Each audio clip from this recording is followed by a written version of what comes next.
Bom dia àqueles que eu não cumprimentei. É um privilégio estar aqui com vocês. Eu estarei com o pastor Adriano, envolvido na parte evangelística da igreja. Está sendo uma bênção, porque já estou há 3 semanas aqui, tendo a oportunidade de visitar irmãos, amigos, líderes de ministérios. Está sendo para mim uma alegria. Nesta manhã nós vamos estudar um assunto bem interessante. Por quê? A maioria de nossos amigos que conhecem a Bíblia têm abandonado a fé justamente pelo fato de estar passando por situações difíceis.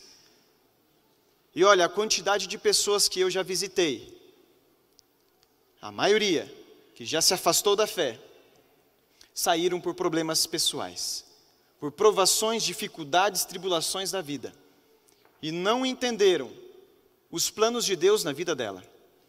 Abra sua Bíblia no livro de Êxodo, capítulo 17. Nós vamos entender aqui uma história do Antigo Testamento para extrairmos uma lição especial, para juntos colocarmos em prática a mensagem do Senhor. Êxodo, capítulo 17.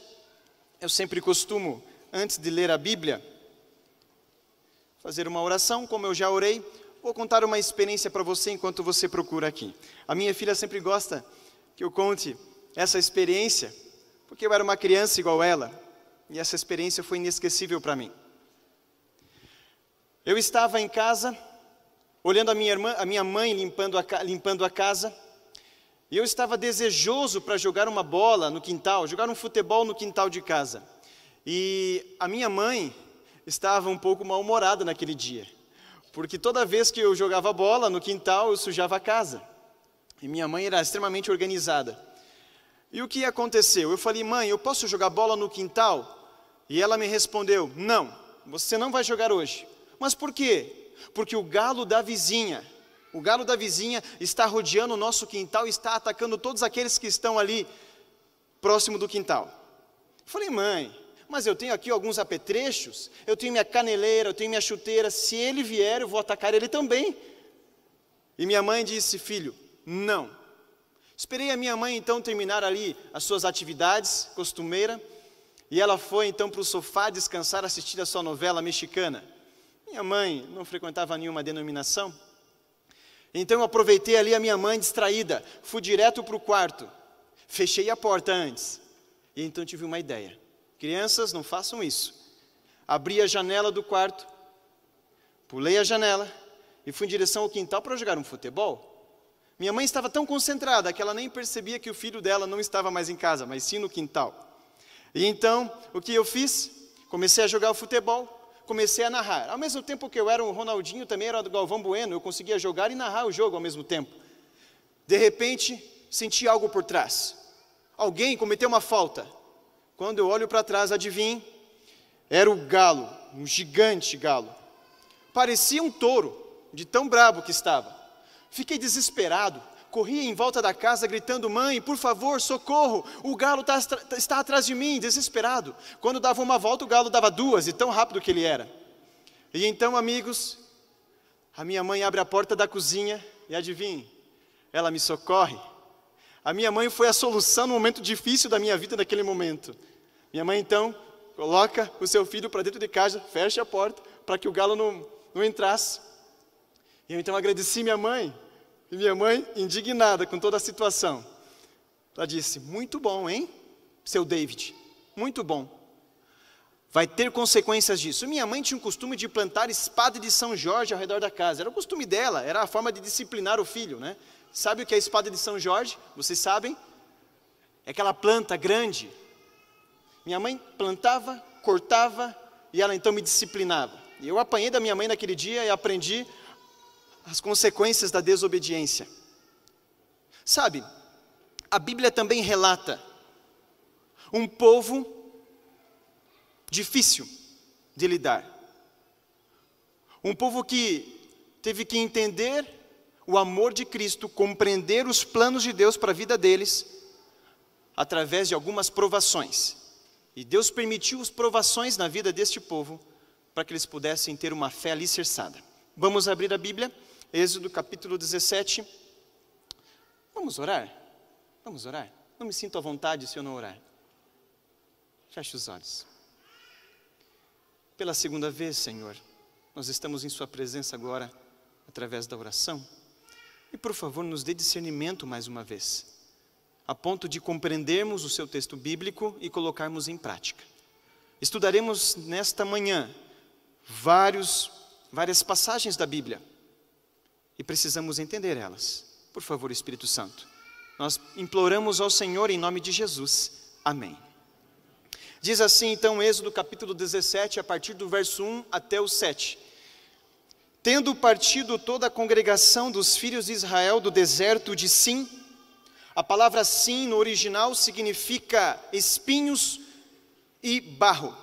Eles estavam num local onde tinha muito espinhos e barro, fazendo suas paradas, segundo o mandamento do Senhor. Acamparam-se então em Refidim. Refidim significa lugar de descanso. Deus então tirou o povo de Israel do deserto de Sim, um lugar onde tinha muitos espinhos e barro, e então deslocou eles para um lugar onde seria o refrigério, o descanso para eles. E ao chegar naquele local, algo acontece. Diz o verso 2. Vamos continuar ali no verso 1. E não havia água para o povo beber.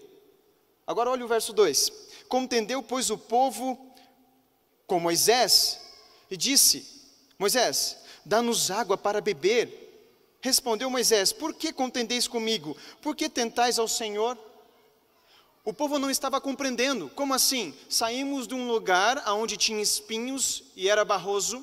Agora Deus então nos deslocou a um lugar onde seria o descanso, o refrigério. Mas nós não estamos encontrando o refrigério, não estamos encontrando descanso. Por que estamos nessa situação? Moisés, nos dê água. Estamos morrendo de sede, não somente a nós, os nossos filhos, nossas esposas e também os nossos animais. Moisés então responde: por que de tanta impaciência? Por que são tão imediatistas? Por que vocês não esperam no Senhor? Por que estão tentando o Senhor? Por que vocês estão me perturbando? Vocês sabem que tudo está no controle da mão de Deus, tudo está na mão de Deus, tudo está sob o seu controle. Por que vocês estão desesperados? O povo então ignorou o que Moisés disse. Continuando agora no verso 3, diz assim: tendo aí o povo sede de água, murmurou contra Moisés e disse, olha só o que eles disseram: por que nos fizesse subir do Egito para nos matares de sede a nós, aos nossos filhos e aos nossos rebanhos? Eles ignoraram o que Moisés havia dito, e agora eles disseram assim: Moisés, por que Deus nos tirou do Egito? Para nos colocar nesse deserto, para morrermos? Nós não estamos compreendendo, Moisés. Estava tão bom no Egito, porque lá tínhamos água, tínhamos comida. A primeira lição que Deus nos ensina, na verdade, a primeira forma didática de Deus ensinar os seres humanos, é justamente essa. Primeiramente, Ele mostra que nós somos ingratos, como Israel estava sendo ingrato no deserto. Haviam esquecido de tudo que Deus já havia feito por eles, e agora estavam reclamando, dizendo o seguinte: estava tão bom no Egito. Sabe, nós também somos assim, não era apenas Israel, nós também agimos dessa forma. Quando surgem problemas em nossa vida, o primeiro que queremos acusar ou é o líder espiritual, ou principalmente Deus. E nós às vezes somos ousados em dizer: como era bom naquela vidinha que eu tinha antes, porque lá não faltava tanta coisa quanto agora que eu sou cristão. Parece que tudo está dando errado depois que eu aceitei a Jesus. Era justamente isso que os israelitas estavam dizendo. E então, ao invés de passarem por lutas, ao invés de buscar a Deus, através daquela luta, eles reclamaram. Amigos e irmãos, e aqueles que nos assistem, tão bom se substituíssemos as murmurações e os reclamos por oração. Tão bom. Se orássemos mais, ao invés de reclamar, com certeza as coisas seriam diferentes. Mas olha o que Moisés faz. Acompanhe comigo o verso 4. Então clamou Moisés, porque Moisés sabia que a única solução para aquele problema era Deus. Ele não poderia ser solução para o povo, não poderia. Então, imediatamente, Moisés sabendo que a solução para aquele grande problema seria Deus, ele clama, e a palavra clamar aqui, nesse contexto, em Êxodo, ele se emocionou, clamou, chorou e disse: Senhor, eu preciso de socorro. E então, o nosso Senhor responde para ele, de imediato. Respondeu o Senhor a Moisés: Moisés, eles não estão compreendendo as provas que eu estou permitindo na vida deles. Moisés, eles não estão entendendo que é necessário eles passarem por tais tribulações, para que eles possam estar amadurecidos. Eles não estão compreendendo, mas eles vão aprender através de você. Como assim, Senhor? Como assim? E Deus responde a ele: Moisés, passa adiante. Acompanhe o próximo verso. Diz o verso 5, respondeu o Senhor a Moisés: passa adiante do povo. Moisés estava ouvindo de Deus o seguinte: Moisés, eu sei que o povo está à beira de uma ação que não é tão boa. Porque Moisés, quando orou, disse: Senhor, eles podem me apedrejar. E o Senhor então respondeu para Moisés de uma forma que ele não esperava: passa no meio do povo. Passa no meio do povo, passa adiante do povo. Mas Senhor, como assim? Não estou compreendendo. Passa, Moisés, reúne um grupo de anciãos e passa no meio do povo. Moisés poderia questionar mais ainda Deus, dizendo: mas eles estão com pedras na mão para me matar. Mas não foi assim que Moisés fez. Confiou plenamente no Senhor, e a Bíblia continua dizendo algo interessante. Verso 6. Vamos terminar o verso 5. Respondeu Moisés: passa diante do povo e toma contigo alguns dos anciãos de Israel. Leva contigo em mão, preste atenção, o bordão com que feristes o rio e vai. Agora, aqui está o centro deste capítulo. Eis que estarei, Moisés, ali diante de ti sobre a rocha em Horebe. Jesus estava dizendo, se comunicando com Moisés naquele momento. Depois você vai entender por que é Jesus. Jesus estava ali e falou para Moisés: Moisés, passa no meio do povo, você vai ser provado, testado, e você vai ver que você vai vencer, porque eu estarei ali com você, Moisés. Passa. Moisés passou no meio do povo, e ao passar no meio do povo, o povo então olha para Moisés, e além do mais, Deus diz para Moisés: passa no meio do povo em Horebe. A palavra Horebe também, no original, significa deserto. Jesus disse para Moisés: eu estarei com você ali, Moisés, no deserto. Esta é uma prova genuína de que Deus está conosco quando estamos nas dificuldades. Porque da mesma forma como Jesus disse para Moisés que estaria com ele naquele deserto, assim nosso Senhor Jesus também está conosco quando passamos pelos desertos da vida. Eu estarei com vocês, não se desesperem. E a Bíblia continua dizendo o seguinte, o verso 6, eis que estarei ali diante de ti sobre a rocha em Horebe. Olha só que interessante agora, ferirás a rocha, Moisés. A palavra também no original, no hebraico, ferirás aqui significa sacrificar. Como assim? Moisés iria sacrificar uma rocha? Não, porque aquela rocha estava simbolizando a morte de Jesus na cruz, porque Jesus seria a solução para todos os problemas, sendo eles pequenos, sendo eles complexos. Jesus seria a solução. E então a Bíblia continua dizendo que Moisés fez justamente aquilo que Jesus pediu, feriu a rocha e da rocha jorrou água. Era necessário que Jesus fosse ferido, sacrificado, para que todos nós aqui, que estamos adorando o Senhor, fôssemos beneficiados. Amém? Nós temos uma dificuldade de suportar as provações. Temos uma grande dificuldade, porque eu visito pessoas, e sei dos problemas que elas enfrentam, e sei que ela tem dificuldade de suportar. Agora nós vamos fazer um estudo aprofundado, um estudo temático sobre provações. E eu gostaria que você prestasse atenção. E se você não conseguir acompanhar, você pode assistir de novo o sermão. Abra sua Bíblia em Tiago, capítulo 1, o verso 2, o verso 3 e também iremos ler o verso 12. Vamos entender então o porquê das provações. Por que Deus permite as provações em nossa vida? Tiago está depois de Hebreus, capítulo 1, e o verso 2. Diz assim: a Sagrada Escritura. Meus irmãos, tende por motivo de toda alegria o passardes por várias provações. Se Tiago escreveu, é porque o Espírito Santo permitiu. E se o Espírito Santo permitiu, é justamente para ensinar algo profundo para nós.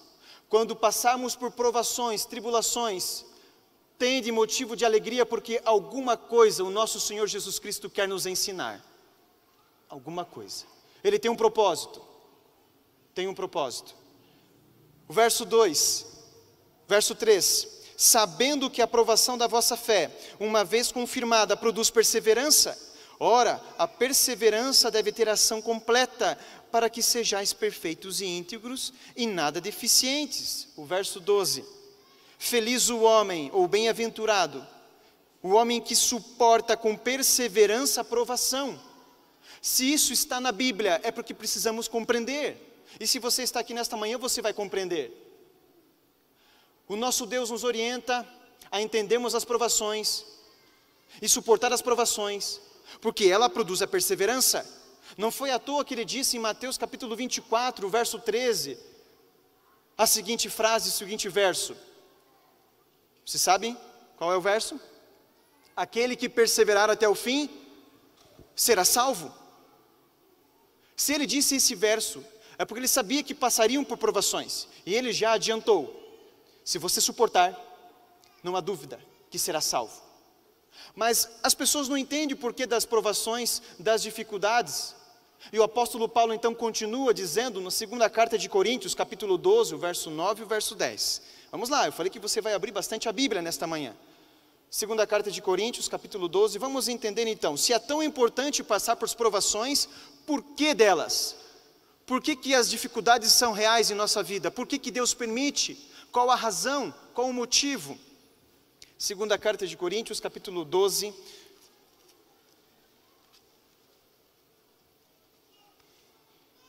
o verso 9 e também o verso 10. Paulo então diz assim, então ele me disse, a minha graça te basta porque o poder, que poder é esse? O poder de Deus se aperfeiçoa na fraqueza, de boa vontade, pois mais me gloriarei nas fraquezas para que sobre mim repouse o poder de Cristo. Pelo que sinto prazer nas fraquezas, nas injúrias, nas necessidades, nas perseguições, nas angústias, por amor de Cristo. Porque quando sou fraco, então é que sou? Deus nos orienta a suportarmos as provações e termos motivos de alegria, porque as provações de alguma forma nos ensinam. Paulo agora diz o seguinte, é na fraqueza que o poder de Deus habita. Porque quando vocês estão passando por dificuldades, quando vocês estão passando por alguma amargura e frustração, você e eu também buscamos mais a Deus. É justamente nas tribulações que eu começo a orar mais, com mais intensidade. É justamente nas dificuldades que eu começo a ler mais a Bíblia. É nas dificuldades que eu me torno mais ativo na igreja. Deus permite as provações. Deus permite que você esteja fraco, para que então o poder dele habite e você seja mais atento à voz dele. E o interessante é que Paulo diz o seguinte, ele se alegra, porque é nesse momento que você vai ouvir melhor a voz dele. Paulo continua agora na segunda carta de Coríntios, capítulo 4, e o verso 16, dizendo o seguinte, meus amigos, segunda carta de Coríntios, capítulo 4, verso 16, por isso, sabendo que vocês passarão pelas dificuldades, pelas tribulações, pelas amarguras e frustrações da vida, ele então diz o seguinte, não desanimamos. Por isso, não desanimamos. Pelo contrário, mesmo que o nosso homem exterior se corrompa, contudo o nosso homem interior se renova dia a dia. E aí agora Deus responde o seguinte, filho, eu sei das suas limitações, das suas dificuldades, das suas lutas, sendo você uma pessoa humilde, sendo você uma pessoa que tem boas condições, todos passam por lutas. E ele fala o seguinte, e aqui algumas pessoas acabam contestando, argumentando. Verso 17, porque a nossa leve e momentânea tribulação produz para nós eterno peso de glória acima de toda comparação. Pastor, não entendo aqui. A tribulação que eu estou passando, ela é leve e momentânea? Sim, conforme a Bíblia fala e conforme Deus relata, é leve e momentâneo, é passageiro. Mas não pode ser, pastor, o senhor não me conhece, não sabe as minhas lutas. Não pode ser leve e momentâneo. É o que Deus fala. É necessário as provações, sim ou não? Sim. As provações são necessárias para que o poder de Deus habite em você. E você então começa a buscar Ele com mais intensidade. Terceiro, ele fala que toda esta luta, ela é leve e momentânea. Mas por que é leve e momentânea? A Bíblia responde. Abra sua Bíblia agora em Salmos 68, 19. É um sermão temático. Nós vamos abrir várias vezes a Bíblia. É uma forma intertextual de compreender a Bíblia. Nós já estamos concluindo. Mas olha que interessante o que Salmos 68, 19 nos responde. Se Deus permite as provações, se as provações são importantes para nós, Ele fala que é na provação que você se sente fraco. E é na fraqueza que você vai estar mais atento à voz dEle. Ele fala, filho, toda a provação que você passa ou enfrenta, ela é momentânea. Não se desespere, eu estou no controle, mas é necessário você passar por isso, pelo fogo. Mas por que ela é leve e momentânea? A resposta está na Bíblia. Diz assim, bendito seja o Senhor, que mês a mês leva o nosso fardo, ou semestre a semestre, ano a ano. Está assim na sua Bíblia? Dia a dia, Deus carrega o nosso fardo. Dia a dia. Sabe o que isso significa? Eu sei das suas provas, eu sei das suas lutas, eu sei das suas dificuldades. Filho, é necessário para que o meu poder habite em você. Filho, é leve e momentâneo. Por que é leve e momentâneo? É leve e momentâneo, meus filhos, porque eu carrego o maior fardo. O fardo que eu permito na sua vida é pequenininho, é rápido, momentâneo, mas o maior fardo, Ele carregou na cruz. Não precisamos nos desesperar quanto aos problemas que enfrentamos. Dói, mas é necessário.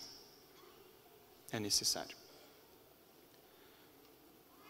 Jesus é a nossa solução, e no aramaico a palavra solução significa aquele que habita, habitar. A nossa solução habita conosco, mesmo quando estamos nas dificuldades. O salmista, ao compreender tudo que eu falei para vocês, o salmista então, ele fala algo impressionante. Acompanhem comigo no Salmo 119, o verso 71. Salmo 119, o verso 71, vamos ver aqui o que o salmista entendeu sobre provações. Pastor, eu passo por provações, entendi a sua mensagem, mas será que Deus está de acordo com o que você falou? Olha o que o salmista então fala no Salmo 119, o verso 71. Diz assim a Bíblia: foi-me bom ter eu passado pela aflição, para que aprendesse os teus decretos, estatutos, suas ordens. Foi bom ter passado pelas dificuldades e provações da vida, meu Deus, porque só assim aprendi os planos que o Senhor tem para a minha vida. E o Salmo, então, continua descrevendo algo mais impressionante no Salmo 125, versos 5 e 6. Salmo 125, versos 5 e 6 diz assim: os que com lágrimas semeiam, com júbilo ceifarão.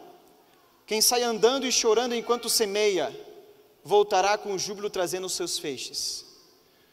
Eu resumo dizendo o seguinte: Deus sabe das lágrimas que são derramadas, e que às vezes só o teu travesseiro sabe, só o teu quarto sabe, Deus sabe.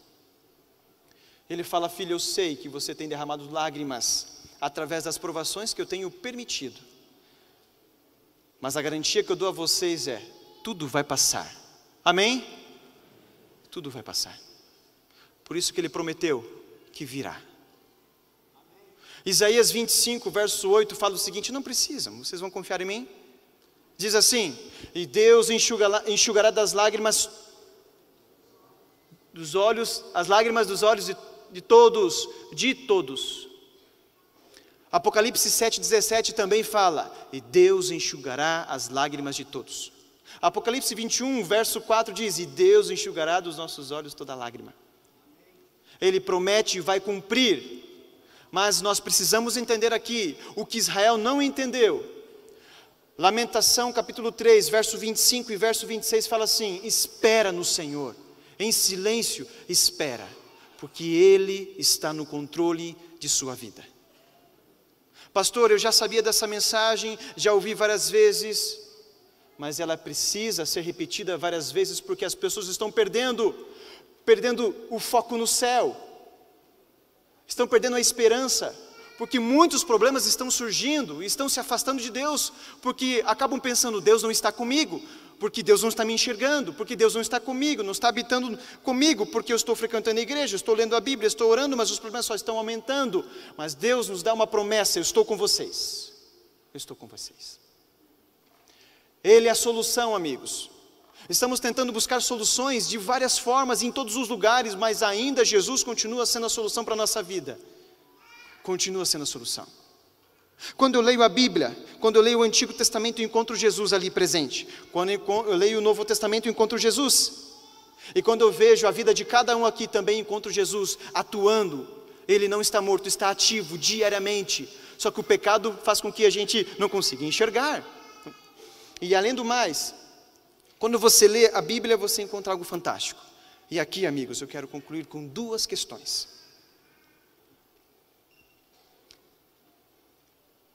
Segunda Reis, capítulo 6, vai contar a história do machado. Lembra do machado que caiu no rio? Ele então, o jovem, falou: meu Deus, meu Senhor, profeta Eliseu, me ajude. O profeta Eliseu então perguntou onde que caiu. O profeta Eliseu então pegou um pedaço de pau e jogou o pedaço de pau. Mas ele era profeta, poderia ter colocado a mão, ou poderia falar, mas o profeta Eliseu pegou um pedaço de pau e jogou sobre o rio. O machado flutuou e Deus operou um grande milagre. A segunda história: o povo estava com sede nas águas de Mara. Moisés clamou, Deus falou: pega um pedaço de pau e joga sobre o rio, sobre aquele local. Moisés era profeta, poderia ter colocado a mão, mas ele pegou um pedaço de pau. No hebraico, a palavra madeiro, pedaço de pau, é ietz, e no grego é shulon. Aquele pedaço de pau, onde os profetas realizaram um grande milagre, estava simbolizando a única solução para o povo, tanto em questões simples e básicas, quanto questões complexas. O ietz, que está representando Jesus no madeiro, é a única solução que temos para esta terra, é a única solução. Eu não posso ser a solução para vocês.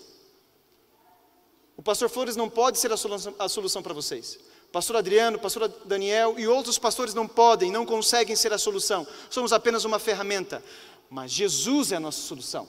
O ietz, o madeiro, que foi representado através da cruz, é a única solução para entendermos que as provações são necessárias. Amém? Deus seja louvado. Não se esqueçam disso, amigos.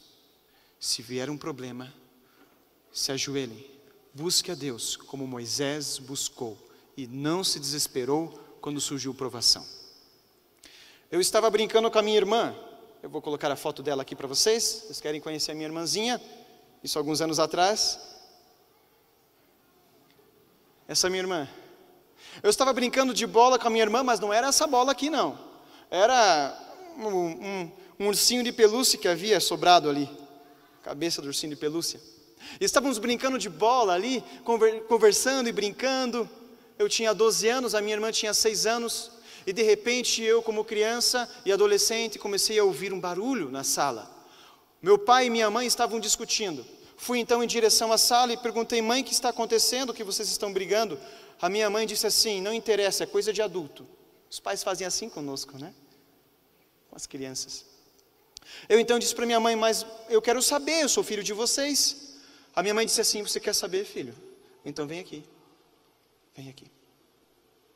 Sente. Filho, a partir de hoje, o teu pai não vai mais morar conosco. O seu pai está nos traindo e eu não suporto mais as traições dele. A partir de hoje o seu pai vai embora. Vai embora. Eu fiquei completamente triste, chorei e briguei com a minha mãe, mas eu nunca levantei o dedo para minha mãe, porque minha mãe era muito rígida, muito correta, e ela me ensinou muita coisa. Então eu fiquei tão indignado com a situação, que eu não parei para pensar. E então eu falei para minha mãe: mãe, eu estou muito triste com a senhora, eu te odeio. Virei as costas para minha mãe e saí correndo. Que triste, né? Saí correndo, fechei a porta, bati e fui dormir, chorando. Passou ali algumas horas, a minha mãe então foi no quarto. E eu fingi que estava dormindo. Minha mãe então se ajoelhou e disse: filho, a mamãe ama muito você. Entende uma coisa, filho, quem está sendo traído aqui não é somente a mãe, mas também você e a sua irmãzinha. Entende que eu estou fazendo o melhor para você. E então eu fingi que estava dormindo ainda. A minha mãe tinha um costume que eu não gostava, que era beijar na boca. Se eu ia jogar bola, vem aqui, dá um selinho e me beijava na boca. E eu esperava ela virar, né, para eu limpar, que eu tinha nojo.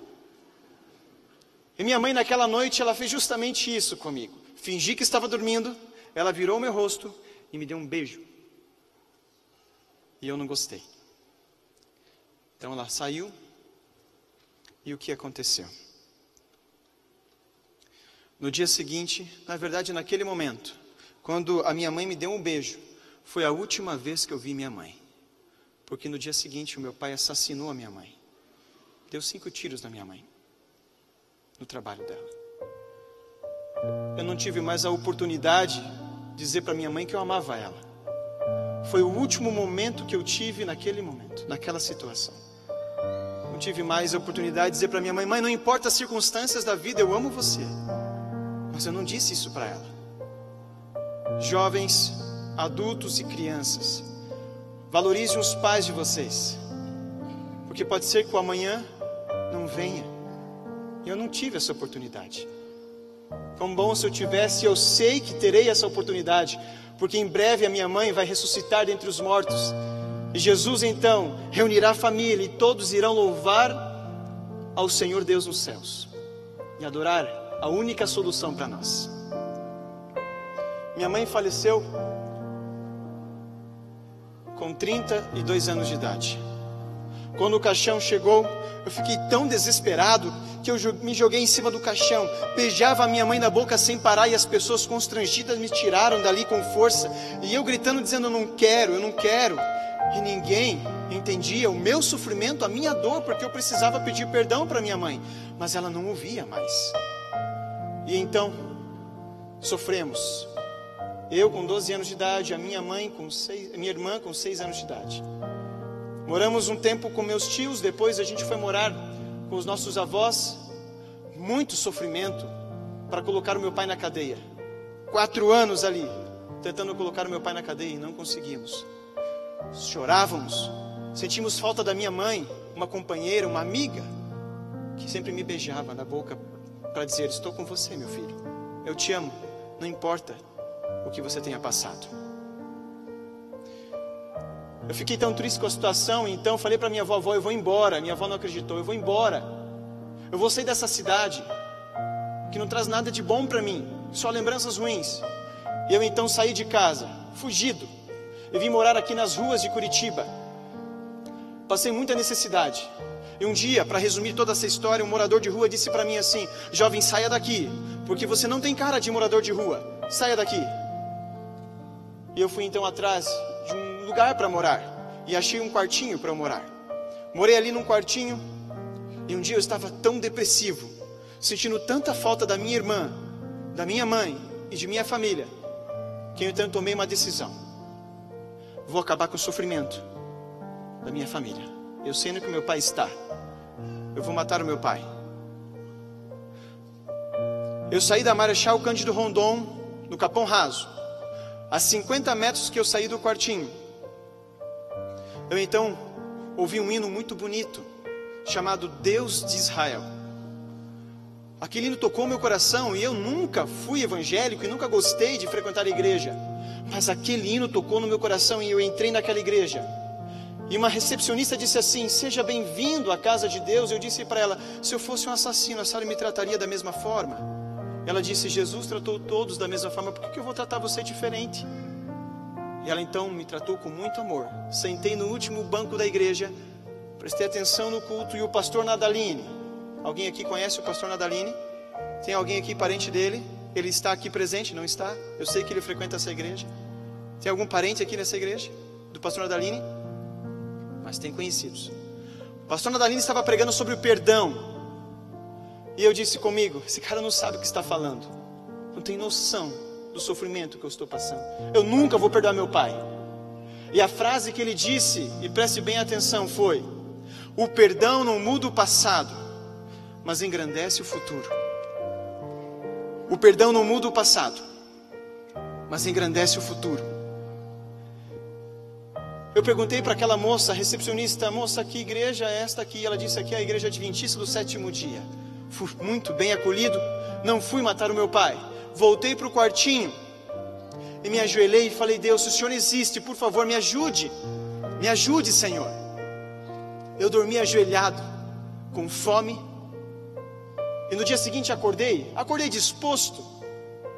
Saí do quartinho para conseguir um trabalho, e quando eu saí, eu encontro o vizinho trocando a telha da casa, e eu me ofereci: moço, eu cobro 10 para jogar essas telhas velhas dentro da caçamba. Ele: vem aqui.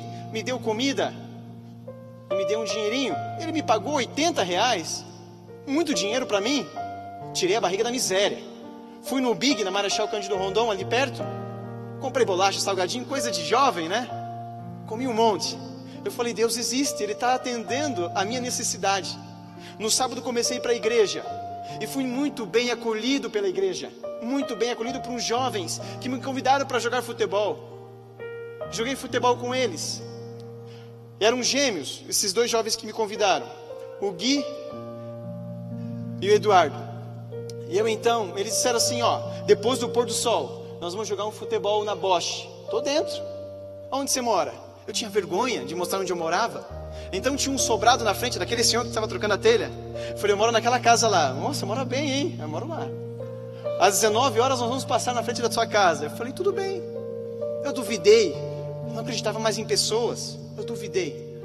E então eles foram lá. David, não pode ser. Será que são eles? Eu falei: bom, se eu não for, o pessoal do quartinho vai falar que eu moro aqui. Vou passar uma vergonha. Então é melhor eu ir e falar: não, vocês entenderam errado, era aqui. E eu então fui lá, fui jogar bola. Fiz amizade com aqueles jovens que me amaram, eram a minha família. Comecei a frequentar a igreja, comecei a fazer amizades ali com uma família especial, a família Marcondes. Eles me acolheram tanto, com tanto amor, que houve um momento da vida deles que o meu melhor amigo, ele morreu, descansou, e era membro da igreja. A mãe dele se encontra aqui. Eu não vou mostrar as fotos para não emocionar mais ela, mas esse menino era tão bom, tão querido, que nós ali brincávamos e nos divertíamos. Ele foi atropelado e descansou no Senhor, e está esperando agora Jesus voltar. Aquela família enlutada, depois de alguns meses, foram no meu quartinho, e a mãe desse menino, a mesma recepcionista que me tratou muito bem, disse assim, foi no meu quarto com a família, com toda a família no meu quartinho, e ela disse assim: eu não substituo a mãe que você teve, e muito menos você substitui o filho que eu tive, mas creio que um pode ajudar o outro. Você quer vir morar com a gente? Você vai comer a comida que o João comia, vai dormir na cama que o João dormia, e nós vamos adotar você, e você será o nosso filho. E eu fui adotado por uma família adventista. Desculpa. Gostaria que minha mãe, a pessoa que me adotou, se colocasse em pé, uma salva de palmas para a honra e glória de Deus.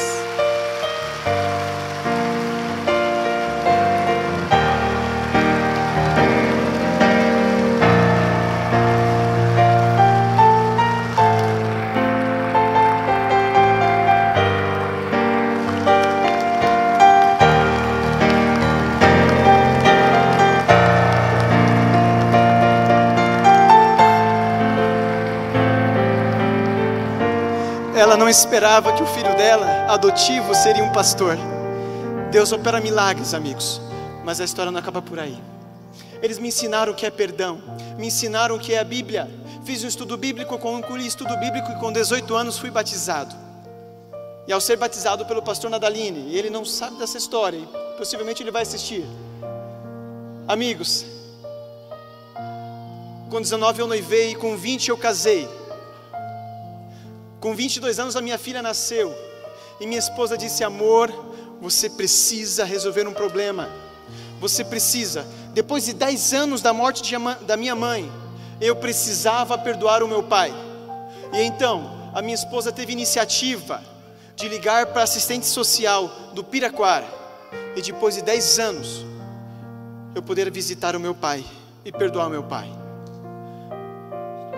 A minha esposa ligou e a assistente social disse assim: olha, moça, o Sérgio Luiz dos Santos está preso aqui e nunca recebeu visita de ninguém.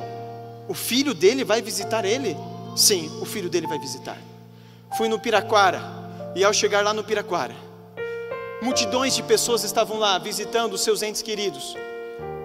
E eu não sabia mais quem era o meu pai, não lembrava mais o meu pai.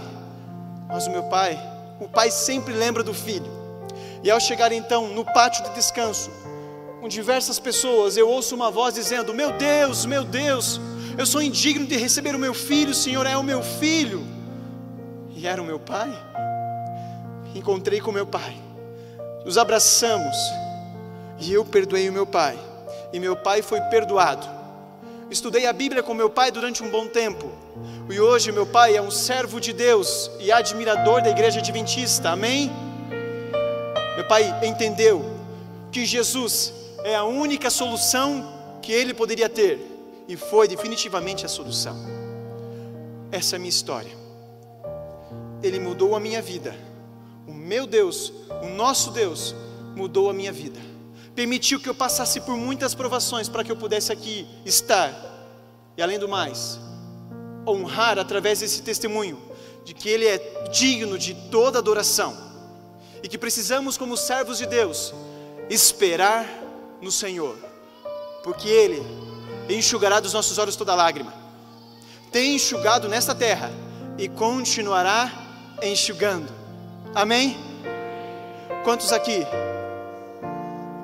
estão dispostos a crer mais em Cristo Jesus? Levante a mão. Amém? Fique em pé. Abraça o seu amigo que está do seu lado. Permaneça abraçado com ele. E diz assim: Jesus ama muito você.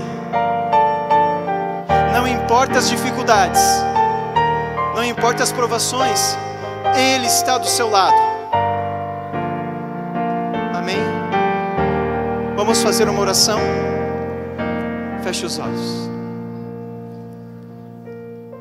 Obrigado, Senhor nosso Deus.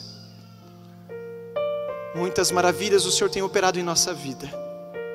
E há momentos que não queremos admitir que o Senhor está do nosso lado.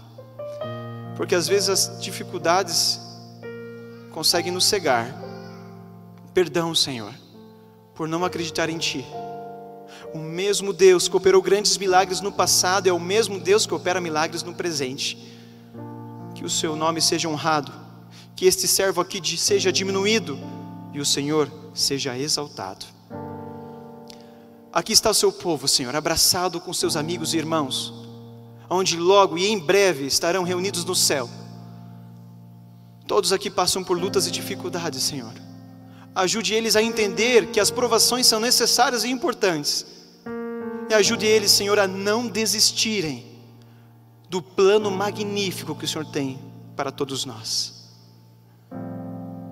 Não permita, Senhor, que eles se percam durante essa caminhada, porque eles não imaginam o que o Senhor tem preparado para cada um deles. Obrigado, Senhor. Nos ajude a perdoar. Nos ajude a reconhecer que o Senhor é a solução para nós. E nos ajude, Senhor, a buscarmos a Sua palavra dia a dia. Em nome de Jesus. Amém. Deus abençoe todos vocês, meus amigos e irmãos. Essa aqui, ó, deixa eu mostrar para vocês. Pode colocar a última imagem. É o meu pai na igreja adventista. Esse é meu pai. Eu não sei porque ele ainda não se batizou, mas em breve terei o privilégio de batizar ele. Amém? Mas ele guarda o sábado, ele respeita o que está na Bíblia e os princípios da igreja. Esse é um homem transformado, como você. Amém.